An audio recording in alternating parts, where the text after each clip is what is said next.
Kasi nga, itong nanay, ba naman yung bakya niya, yung bakya, siyempre, bundok yan, mahirapan. Ba't Sabi niya, pinagbakya mo kasi? ay wala siyang chinelas. Sabi niya, opo! Kahit ikaw umakit ang bundok na kabakya eh. Ay, nakaawa yan sila. Tapos ngayon bigla kang naawa. Pinapalo mo mo kasi pinapalo. Hindi ko yung pinalo, kasi nga, pinalo ko lang yun, kasi may, ano ba yung nainis ako?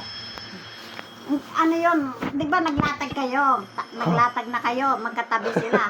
Sabi yun, Ella, bakit umiiyak ka? Sabi, wala. Namimiss ko lamang si mama ko. Di ba umiiyak siya, no? Ano, pag si Ella umiyak, yung singot-singot lang. Hindi makikita ng ano.